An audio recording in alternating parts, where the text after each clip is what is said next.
Unya tay kumusta ang lugar? Mayo sir, mayo. Indot kayo no? Di ba sa sir? Oh. Unsa man ning lugar diri ah? Mao ni ang Balikasag Island Bohol Panglao. Yawa ban ko tay nakon The best kay nga isla diri. Gani Oh. gani. Pero nganong diri mo kun bidala? Tungod kay diri nimo makita na mga puti na panganod kay naay blue nga dagat. There's a party in the streets and the city's on fire. Blue? Blue kayo klaro ana. Ay, style mo sir, bulok. Bulok ganito, dagano.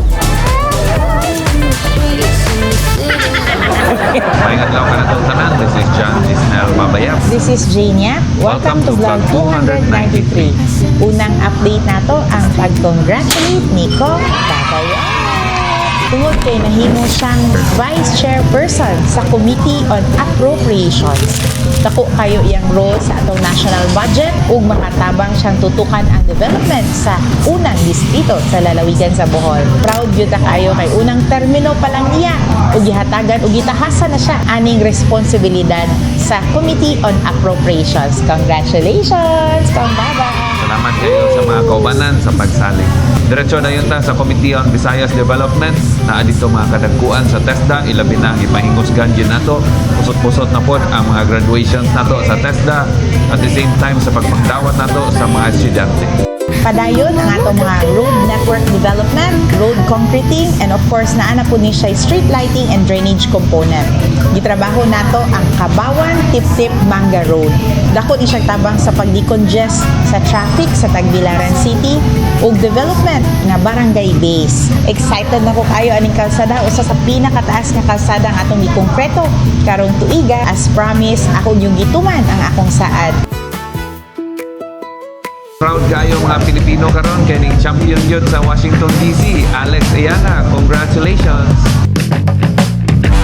Diretso punta sa lungsod sa Antiquera para pag-inspect po sa mga ongoing projects dito sa Barangay Kinapunan o Barangay Danao.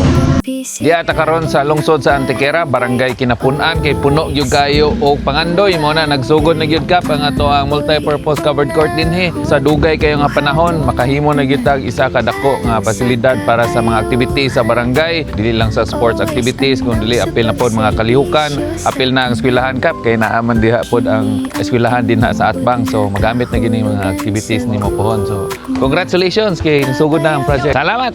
Kap.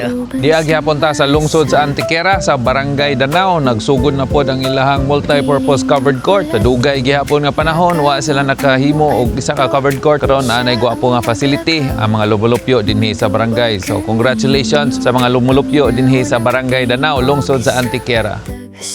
Naghimo po ta usa ka feeding program in partnership with Barangay Buoy and Buoy Elementary School PTA. Nalipay gyud ko kaayo sa mga estudyante. Gitagaan gyud nato priority ilang nutrition ug usa ni sa tutukan nato under the Yaphala administration. Ikasubo yun nato ang balita aning panaw na ang ato kapitan sa Manga si Kap Nilo Lumantas ug dito ta sa misa. Salamat kayo sa iyang pamilya sa inyong pagpangga ug serbisyo nga gihatag sa Barangay Manga.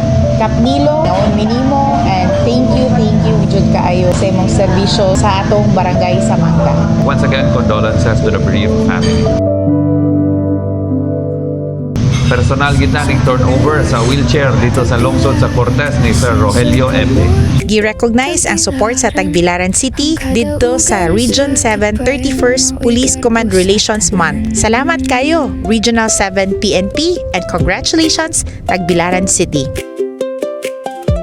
Gipakita gyud nato atong suporta sa mga OFW ug ilang dependents diri sa Tagbilaran City in partnership with OWA, PESO, and DOLE. Back to back ang atong mga oath-taking sa mga PTAs, Teachers Association, Parents Association, and Student Government. Dito ta sa Cogon National High School, Dr. Cecilio Potong National High School. Congratulations sa atong mga opisyales ug andam tang makitinabangay para sa pag-asenso sa atong mga public schools. Successful kaayo ang culminating activity sa ato ang CDRMO National Disaster Month. I-recognize po nato ang mga barangay nga adunay outstanding disaster preparedness projects.